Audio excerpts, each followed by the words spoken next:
क्या कभी आपने महसूस किया है कि घर में सब कुछ आप ही संभाल रहे हैं? नौकरी भी, बच्चों की जिम्मेदारी भी, घर का काम भी, और ऊपर से सबको खुश रखने की कोशिश भी। और फिर भी आपको ही लगता है कि आपकी मेहनत दिखाई नहीं देती। अगर हाँ, तो आज की ये कहानी आपके दिल को छूने वाली है, क्योंकि आज हम बात करेंगे उस अनदेखे बोझ की जिसे हम में से लाखों लोग हर दिन ढोते हैं, बिना शिकायत के, बिना पहचान के। आज हम समझेंगे एक बेहद प्रभावशाली किताब, फेयर प्ले, जिसे लिखा है ईव रॉडस्काई ने। यह किताब हमें सिखाती है कि घर और रिश्तों में जिम्मेदारियों का बंटवारा कैसे सही और सम्मानजनक तरीके से किया जाए।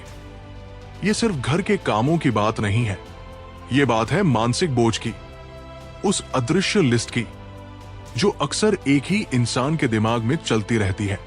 अगर आप चाहते हैं कि आपका रिश्ता मजबूत बने, घर में झगड़े कम हो और दोनों पार्टनर बराबरी से खुश रहें, तो ये किताब आपके लिए है। चलिए शुरू करते हैं। अध्याय 1, अदृश्य काम का सच। कभी आपने ध्यान दिया है कि घर के कामों की एक लंबी सूची होती है, लेकिन उस सूची का आधा हिस्सा दिखाई नहीं देता। हम रोज देखते हैं झाड़ू लगाना, बर्तन धोना, खाना बनाना, कपड़े धोना, ये सब काम साफ दिखते हैं, लेकिन असली थकान इन कामों से पहले शुरू होती है दिमाग के अंदर। सुबह उठते ही एक अदृश्य मशीन चालू हो जाती है।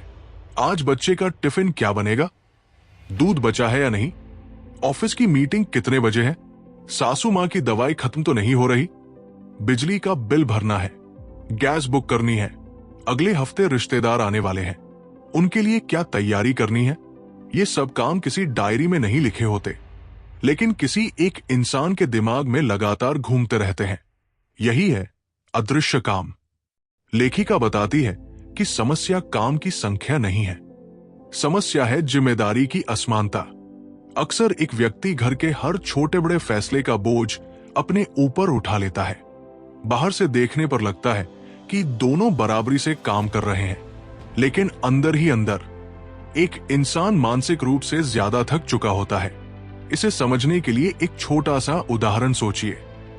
मान लीजिए घर एक मंच है, मंच पर 2 कलाकार खड़े हैं। एक कलाकार अभिनय कर रहा है और दूसरा पर्दे के पीछे से पूरी तैयारी संभाल रहा है। लाइट, कपड़े, संवाद, समय, दर्शकों को सिर्फ मंच पर दिखने वाला अभिनय दिखता है, लेकिन असली मेहनत पर्दे के पीछे हो रही होती है। घर में भी अक्सर ऐसा ही होता है। एक व्यक्ति दिखने वाले काम करता है और दूसरा हर चीज की योजना बनाता है। योजना बनाना, याद रखना, समय तय करना, ये सब भी काम है, और ये काम उतना ही भारी है जितना कि शारीरिक मेहनत। जब ये मानसिक बोझ लगातार एक ही इंसान के कंधों पर रहता है, तो धीरे धीरे अंदर नाराजगी पनपने लगती है। वो सोचता है, क्या सिर्फ मैं ही सोचता हूं? क्या बाकी किसी को परवाह नहीं? शुरुआत में ये बात छोटी लगती है, लेकिन समय के साथ यही छोटी छोटी बातें रिश्ते में दूरी पैदा कर देती है। बातचीत कम हो जाती है, मुस्कान कम हो जाती है और शिकायतें बढ़ जाती है। लेखिका कहती है, जब तक हम इस अदृश्य काम को पहचानेंगे नहीं, तब तक उसे बांट भी नहीं पाएंगे। हम अक्सर कहते हैं, बताओ क्या मदद करूं? लेकिन यह सवाल भी आधा है, क्योंकि मदद शब्द अपने आप में बताता है कि असली जिम्मेदारी किसी एक की है और दूसरा बस सहयोग कर रहा है। सोचिए, अगर 2 लोग एक नाव चला रहे हों और एक ही इंसान लगातार दिशा तय करे, पतवार पकड़े और पानी की गहराई नापे, तो क्या वो बराबरी की साझेदारी होगी? अदृश्य काम का सच यही है। ये काम दिखता नहीं, लेकिन सबसे ज्यादा थकाता है। लेखिका हमें आमंत्रित करती है कि हम ईमानदारी से बैठें और एक सूची बनाएं। घर की हर जिम्मेदारी लिखें, छोटी से छोटी चीज तक। बच्चों का होमवर्क देखना, डॉक्टर की अपॉइंटमेंट लेना, त्योहारों की तैयारी, रिश्तों को निभाना, सब कुछ। जब ये सूची सामने आती है, तब हमें एहसास होता है कि घर चलाना सच में एक पूर्णकालिक जिम्मेदारी है, और ये जिम्मेदारी सिर्फ एक व्यक्ति की नहीं हो सकती।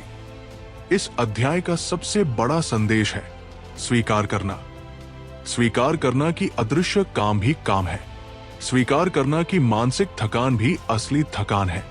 स्वीकार करना कि अगर हम बराबरी चाहते हैं तो जिम्मेदारियां भी बराबर करनी होंगी।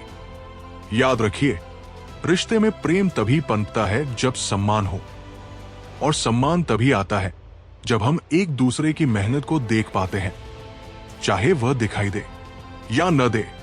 जब आप आज घर जाए तो एक पल रुककर सोचिए, आपके घर का अदृश्य काम कौन संभाल रहा है, और क्या आप सच में उसे देख पा रहे हैं? क्योंकि बदलाव की शुरुआत यहीं से होती है, देखने से, समझने से, और फिर मिलकर जिम्मेदारी उठाने से।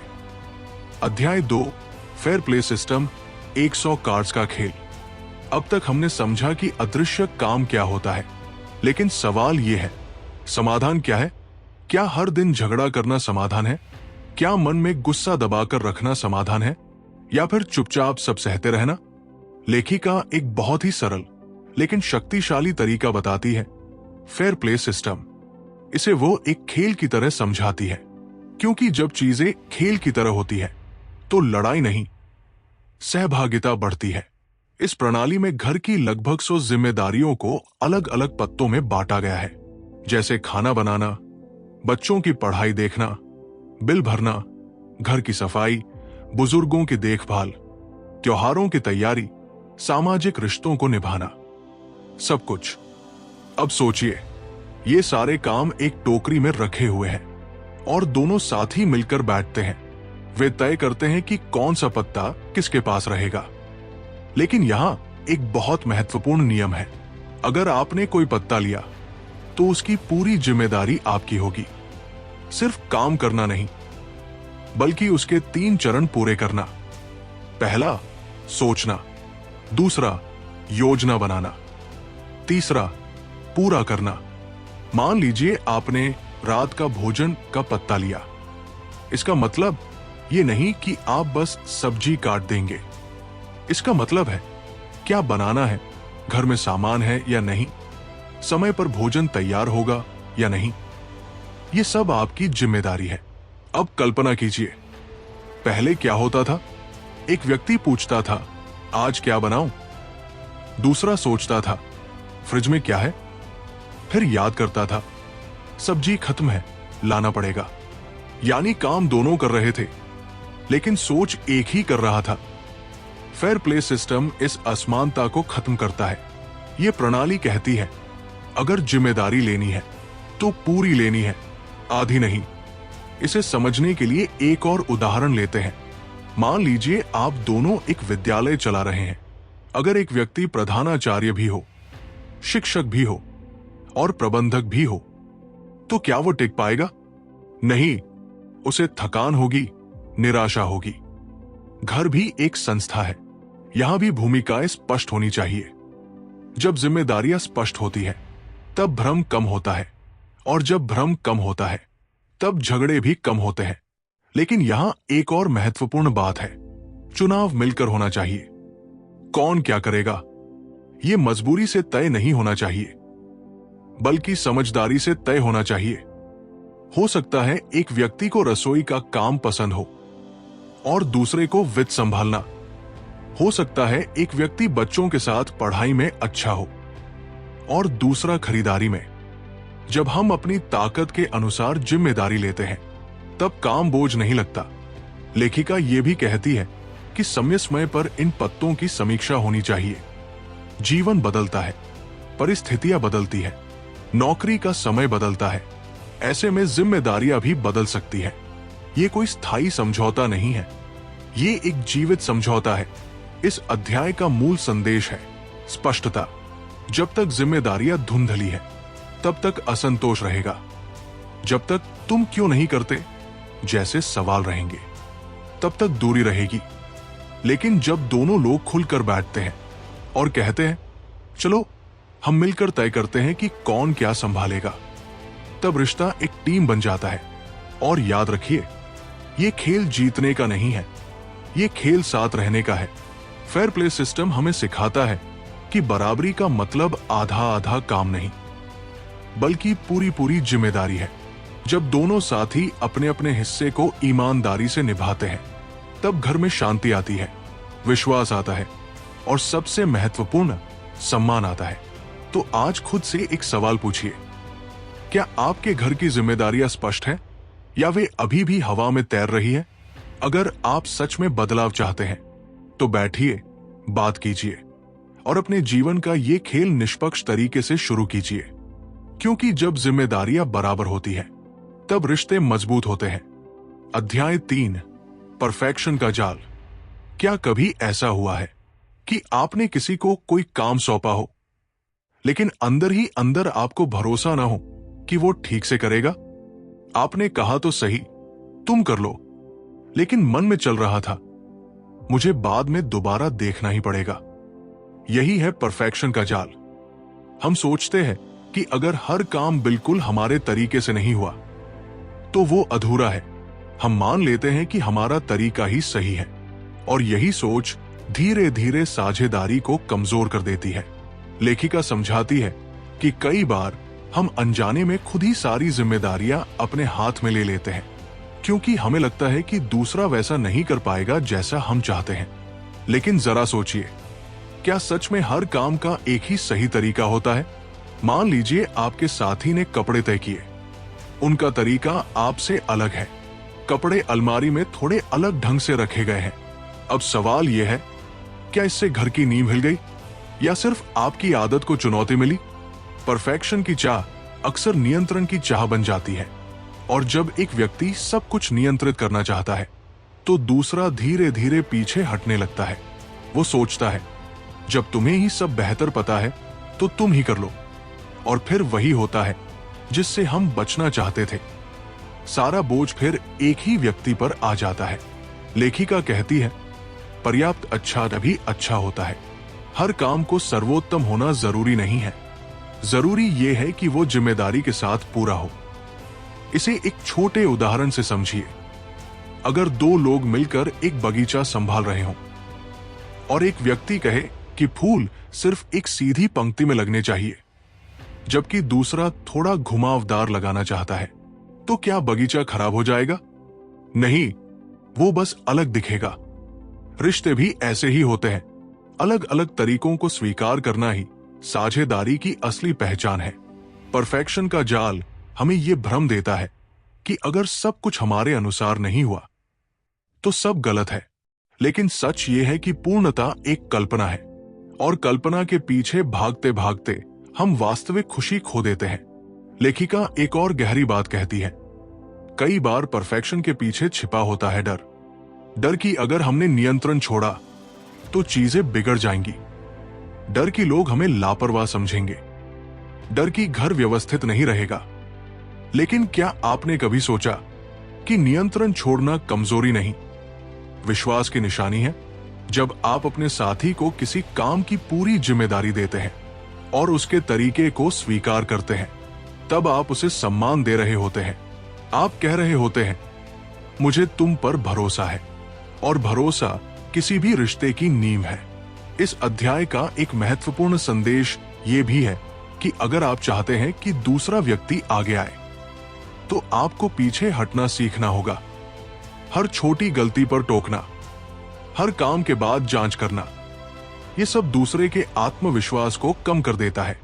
मान लीजिए किसी ने पहली बार रसोई संभाली, खाना थोड़ा अलग स्वाद का बना। अगर आप तुरंत कह दें, तुमसे सही नहीं होता, तो अगली बार वो शायद कोशिश ही न करे। लेकिन अगर आप मुस्कुराकर कहें, अच्छा प्रयास है, तो अगली बार वो और बेहतर करेगा। परफेक्शन का जाल तोड़ने का पहला कदम है अपनी अपेक्षाओं की जांच करना। क्या ये सच में जरूरी है या सिर्फ मेरी आदत है? दूसरा कदम है कृतज्ञता। जब कोई जिम्मेदारी निभाता है तो उसकी सराहना कीजिए, धन्यवाद कहिए। ये छोटा सा शब्द बड़े बदलाव ला सकता है। और तीसरा कदम है धैर्य। हर नया संतुलन समय लेता है। जैसे कोई नई आदत बनती है, वैसे ही जिम्मेदारियों का नया बंटवारा भी धीरे धीरे सहज होता है। याद रखिए, रिश्ता कोई प्रतियोगिता नहीं है कि कौन बेहतर है। रिश्ता एक सहयोग है, जहां दोनों सीखते हैं, बढ़ते हैं और एक दूसरे को जगह देते हैं। परफेक्शन की दीवारें ऊंची होती हैं, लेकिन उनके पीछे अक्सर अकेलापन होता है। अगर आप सच में साझेदारी चाहते हैं तो पूर्णता के जाल से बाहर आइए। थोड़ा ढील दीजिए, थोड़ा भरोसा कीजिए, क्योंकि कभी कभी घर की शांति सीधी तहकी हुई चादर से ज्यादा महत्वपूर्ण होती है। और जब हम पूर्णता की जगह प्रेम को चुनते हैं, तब रिश्ता हल्का भी होता है और मजबूत भी। अध्याय 4, मूल्यों पर बातचीत। क्या आपने कभी बैठकर सच में यह पूछा है कि हमारे घर के लिए सबसे महत्वपूर्ण क्या है? अक्सर हम जिम्मेदारियों पर तो बात कर लेते हैं, लेकिन उन जिम्मेदारियों के पीछे छिपे मूल्यों पर बात नहीं करते। और जब मूल्य स्पष्ट नहीं होते, तब टकराव होना स्वाभाविक है। मान लीजिए एक व्यक्ति के लिए घर की साफ सफाई सबसे बड़ी प्राथमिकता है। उसे लगता है कि व्यवस्थित घर ही शांत मन की निशानी है। वहीं दूसरे व्यक्ति के लिए बच्चों के साथ समय बिताना ज्यादा महत्वपूर्ण है। वो सोचता है कि अगर फर्श पर थोड़े खिलौने पड़े भी हैं, तो क्या फर्क पड़ता है। अब अगर ये दोनों बिना बात किए अपने अपने तरीके से चलते रहें, तो टकराव होगा ही। एक कहेगा तुम्हें सफाई की परवाह नहीं, दूसरा कहेगा तुम्हें रिश्तों की परवाह नहीं। जबकि सच्चाई यह है कि दोनों गलत नहीं है, बस उनके मूल्य अलग है। लेखिका हमें एक सरल लेकिन गहरी सलाह देती है। बैठिए, शांत मन से, बिना आरोप लगाए, और एक दूसरे से पूछिए, हम किस तरह का जीवन जीना चाहते हैं? क्या हमारे लिए करियर की उन्नति सबसे महत्वपूर्ण है? क्या हम चाहते हैं कि हमारे बच्चे अनुशासित और आत्मनिर्भर बने? क्या हम परिवार के साथ समय को धन से ऊपर रखते हैं? क्या हमें सामाजिक प्रतिष्ठा अधिक प्रिय है या आंतरिक शांति? ये प्रश्न छोटे नहीं हैं, लेकिन इन्हीं प्रश्नों के उत्तर तय करते हैं कि घर में जिम्मेदारियां कैसे बांटी जाएंगी। इसे एक नाव की तरह समझिए। दो लोग एक नाव में बैठे हैं। अगर एक उत्तर की ओर चप्पू चला रहा है और दूसरा दक्षिण की ओर, तो नाव आगे नहीं बढ़ेगी। दोनों थक जाएंगे, लेकिन मंजिल नहीं मिलेगी। दिशा तय करना ही मूल्य तय करना है। जब आप अपने मूल्यों पर स्पष्ट हो जाते हैं, तब फैसले आसान हो जाते हैं। मान लीजिए आप दोनों ने तय किया कि सप्ताह में एक दिन परिवार का दिन होगा। उस दिन न अतिरिक्त काम होगा, न देर तक कार्यालय का काम। अब ये सिर्फ इच्छा नहीं रही, ये साझा मूल्य बन गया। और जब ये साझा मूल्य बनता है, तो उसे निभाने की जिम्मेदारी भी दोनों की होती है। लेखिका ये भी कहती है कि बातचीत करते समय स्वर बहुत महत्वपूर्ण है। ये चर्चा जीतने के लिए नहीं, समझने के लिए होनी चाहिए। अगर बातचीत आरोप से शुरू होगी, तुम कभी समझते ही नहीं, तो सामने वाला तुरंत रक्षात्मक हो जाएगा। लेकिन अगर आप कहें, मेरे लिए ये महत्वपूर्ण है, क्या हम इस पर बात कर सकते हैं, तो दरवाजा खुला रहता है। मूल्यों पर बातचीत करते समय 3 बातों का ध्यान रखना चाहिए। पहला, ईमानदारी। अपने दिल की बात कहिए, दिखावे के लिए कुछ मत कहिए। दूसरा, सम्मान। सामने वाले की प्राथमिकताओं को छोटा मत समझिए। जो उसके लिए महत्वपूर्ण है, वो उसके अनुभवों से जुड़ा है। तीसरा, लचीलापन। हो सकता है कुछ मूल्यों में आपको समझौता करना पड़े, लेकिन समझौता हार नहीं है, वो संतुलन है। एक और महत्वपूर्ण बात यह है कि मूल्य समय के साथ बदल सकते हैं। जब बच्चे छोटे होते हैं, तब प्राथमिकताएं अलग होती हैं। जब वे बड़े हो जाते हैं, तब आवश्यकताएं बदल जाती हैं। इसलिए समय समय पर इस बातचीत को दोहराना जरूरी है। इस अध्याय का सार यह है, जिम्मेदारियां बांटने से पहले दिशा तय कीजिए। जब दिशा स्पष्ट होती है, तब रास्ता आसान हो जाता है। जब मूल्य साझा होते हैं, तब निर्णय बोझ नहीं लगते। और सबसे सुंदर बात यह है कि जब दो लोग अपने जीवन के उद्देश्य पर साथ खड़े होते हैं, तो उनके बीच का रिश्ता और गहरा हो जाता है। आज खुद से पूछिए, क्या हमने कभी सच में अपने घर के मूल्यों पर बात की है, या हम बस परिस्थितियों के अनुसार बहते जा रहे हैं? अगर आप सच में संतुलित और खुशहाल जीवन चाहते हैं, तो ये बातचीत शुरू कीजिए, क्योंकि मजबूत रिश्ते संयोग से नहीं बनते, वे समझ और साझा मूल्यों से बनते हैं। अध्याय 5, सम्मान संवाद और टीम वर्क। किसी भी रिश्ते की असली ताकत क्या होती है? प्यार? हाँ। विश्वास? बिल्कुल। लेकिन इन सब की जड़ में एक और चीज होती है, सम्मान। अगर सम्मान नहीं है तो प्यार भी धीरे धीरे कमजोर पड़ने लगता है। और सम्मान तब आता है जब हम एक दूसरे की मेहनत, समय और भावनाओं की कद्र करते हैं। लेखिका बताती है कि घर में जिम्मेदारियां बांटना सिर्फ काम बांटना नहीं है, ये एक संदेश देना है। ये कहना है, तुम्हारा समय भी उतना ही कीमती है जितना मेरा। अक्सर रिश्तों में एक बड़ी गलती ये होती है कि हम अपने साथी को मददगार समझने लगते हैं, जैसे घर असल में किसी एक की जिम्मेदारी है और दूसरा बस सहायता कर रहा है। लेकिन सोचिए, क्या घर किसी एक का है? क्या सपने किसी एक के हैं? क्या थकान किसी एक की है? जब हम साथी को मददगार नहीं बल्कि सहनेता मानते हैं, तभी असली बराबरी शुरू होती है। सम्मान का पहला कदम है स्वीकार करना कि दोनों की भूमिका महत्वपूर्ण है, चाहे वो बाहर कमाई का काम हो या घर संभालने का। दोनों में मेहनत है, दोनों में ऊर्जा लगती है। अब बात करते हैं संवाद की। कई रिश्तों में समस्या काम की नहीं होती, चुप्पी की होती है। हम मन में बातें जमा करते रहते हैं, वो कभी खुद से नहीं समझता, मुझे ही सब सोचना पड़ता है।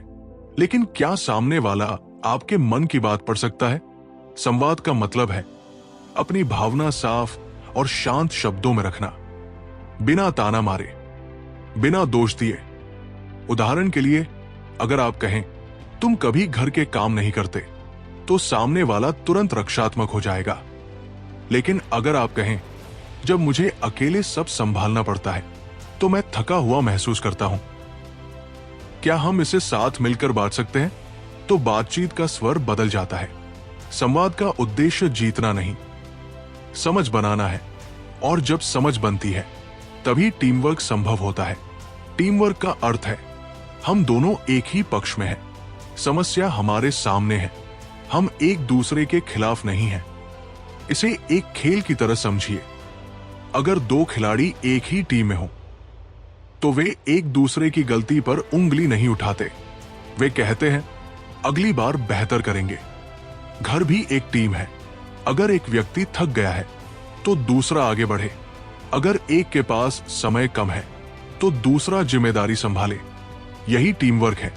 लेखिका ये भी कहती है कि आभार व्यक्त करना बहुत जरूरी है। जब आपका साथी कोई जिम्मेदारी निभाता है तो उसे सामान्य मत मानिए। एक छोटा सा धन्यवाद, एक मुस्कान, एक सराहना, ये रिश्ते में गर्माहट लाते हैं। कभी कभी हम सोचते हैं ये तो उसका कर्तव्य है, लेकिन कर्तव्य निभाने के बाद भी सराहना मिलना अच्छा लगता है। सम्मान का एक और पहलू है सपनों की कद्र।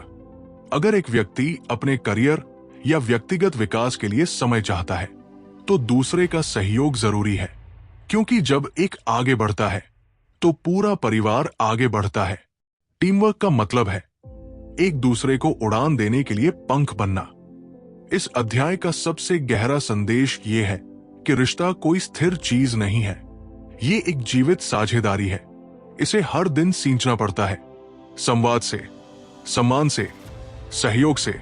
अगर कभी मतभेद हो तो याद रखिए आप दोनों एक ही नाव में हैं। अगर नाव डूबेगी तो दोनों भीगेंगे, और अगर नाव किनारे लगेगी तो दोनों सुरक्षित होंगे। इसलिए एक दूसरे के खिलाफ नहीं, एक दूसरे के साथ खड़े रहिए। जब सम्मान होता है तो शब्द कोमल हो जाते हैं। जब संवाद खुला होता है तो गलतफहमियां कम हो जाती है, और जब टीम वर्क होता है तो बोझ हल्का हो जाता है। आज खुद से एक सवाल पूछिए, क्या मैं अपने साथी को सच में अपना सहयोगी मानता हूं? क्या मैं उसके प्रयासों की कद्र करता हूं? क्या मैं खुलकर बात करता हूं? अगर इन सवालों का जवाब ईमानदारी से देंगे तो आपको पता चलेगा कि सुधार की गुंजाइश कहाँ है। याद रखिए, मजबूत घर ईंटों से नहीं बनता, वो बनता है सम्मान से, संवाद से और मिलकर आगे बढ़ने की भावना से। और जब दो लोग सच में एक टीम बन जाते हैं तो जीवन की हर चुनौती आसान हो जाती है। अगर आप यहां तक हमारे साथ बने हुए हैं तो सच में आपका स्वागत है। इसका मतलब है कि आप अपने रिश्ते को बेहतर बनाना चाहते हैं। अब समय है इस किताब की कुछ शक्तिशाली पंक्तियों और जीवन बदलने वाले पाठों को समझने का। Number 1, you can't fix what you don't see. लेखिका कहती है, जिस समस्या को हम पहचानते ही नहीं उसे हम बदल भी नहीं सकते। अगर हमें यह दिखता ही नहीं कि मानसिक बोझ आसमान है, तो हम बराबरी की शुरुआत कैसे करेंगे? बदलाव की पहली सीढ़ी है सच को देखना। Number 2, fair play is not about helping, it's about ownership. यहां संदेश साफ है, यह मदद करने का मामला नहीं है, जिम्मेदारी लेने का है। जब हम कहते हैं मैं मदद कर दूं, तो हम मान लेते हैं कि असली जिम्मेदारी किसी एक की है। लेकिन जब हम कहते हैं ये मेरी जिम्मेदारी है, तभी असली बराबरी शुरू होती है। Number 3, good enough is good enough. हर काम परिपूर्ण होना जरूरी नहीं है, पर्याप्त अच्छा भी पर्याप्त है।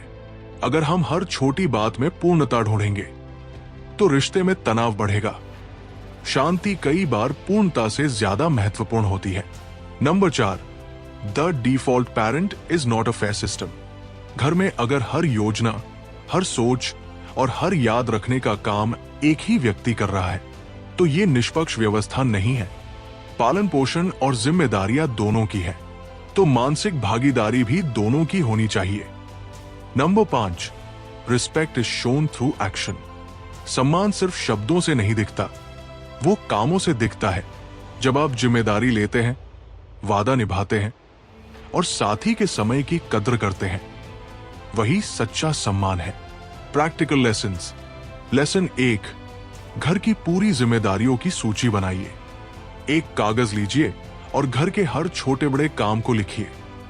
जब सब कुछ सामने दिखेगा, तभी असली बातचीत शुरू होगी। लेसन 2, जिम्मेदारी ले, मदद नहीं। आज से बताओ क्या करूं की जगह ये काम मैं संभालूंगा कहना शुरू कीजिए, पूरी सोच, योजना और क्रियान्वयन के साथ। लेसन 3, पूर्णता छोड़िए, साझेदारी चुनिए। अगर काम थोड़ा अलग तरीके से हुआ है तो उसे स्वीकार कीजिए। हर बार सुधार करने के बजाय सराहना करना सीखिए। लेसन 4, महीने में एक बार मूल्यों पर चर्चा कीजिए, बैठकर बात कीजिए। अभी हमारे लिए सबसे महत्वपूर्ण क्या है? समय, पैसा, बच्चों की पढ़ाई या आराम? दिशा स्पष्ट होगी तो टकराव कम होंगे। लेसन 5, धन्यवाद कहना आदत बनाइए। छोटे कामों के लिए भी आभार व्यक्त कीजिए। एक सच्चा धन्यवाद रिश्ते में गर्माहट और सम्मान दोनों बढ़ाता है। याद रखिए, बड़े बदलाव छोटे कदमों से शुरू होते हैं। अगर आप आज इनमें से सिर्फ एक पाठ भी अपने जीवन में लागू कर लेते हैं, तो आपका रिश्ता पहले से बेहतर हो सकता है। बराबरी कोई सिद्धांत नहीं, ये रोज का अभ्यास है। और जब 2 लोग मिलकर अभ्यास करते हैं, तो जीवन सच में सुंदर बन जाता है। अब हम लोग इस किताब के आखिरी पड़ाव पर आ चुके हैं और समय है इस पूरी यात्रा को एक बार फिर संक्षेप में समझने का। फेयर प्ले हमें सिखाती है कि रिश्ते अपने आप संतुलित नहीं होते, उन्हें संतुलित बनाना पड़ता है। घर चलाना सिर्फ कामों की सूची पूरी करना नहीं है, ये मानसिक जिम्मेदारी, सम्मान और साझेदारी का खेल है। हमने जाना कि अदृश्य काम भी असली काम है। हमने समझा कि जिम्मेदारियां स्पष्ट होनी चाहिए। हमने सीखा कि पूर्णता के जाल से बाहर निकलकर भरोसे को चुनना जरूरी है। हमने देखा कि साझा मूल्यों पर बातचीत रिश्ते को दिशा देती है। और अंत में हमने महसूस किया कि सम्मान, संवाद और टीम वर्क ही मजबूत घर की नींव है। ये किताब हमें दोष देने के लिए नहीं, जागरूक करने के लिए है। ये बताती है कि बराबरी कोई बहस नहीं, एक अभ्यास है, रोज का छोटा छोटा प्रयास, जो धीरे धीरे बड़े बदलाव में बदल जाता है। अगर आप चाहते हैं कि आपका घर सिर्फ जिम्मेदारियों का स्थान न रहे, बल्कि सुकून, सहयोग और प्रेम का स्थान बने, तो आज ही पहला कदम उठाइए। खुलकर बात कीजिए, जिम्मेदारी बांटिए, आभार जताइए। याद रखिए, मजबूत रिश्ते संयोग से नहीं बनते, वे समझ, सम्मान और मिलकर निभाई गई जिम्मेदारियों से बनते हैं। और जब दो लोग सच में एक टीम बन जाते हैं तो जीवन का हर संघर्ष आसान हो जाता है। यही है फेयर प्ले का असली सार। बराबरी से जियो, साथ मिलकर बढ़ो और रिश्ते को बोझ नहीं, ताकत बनाओ।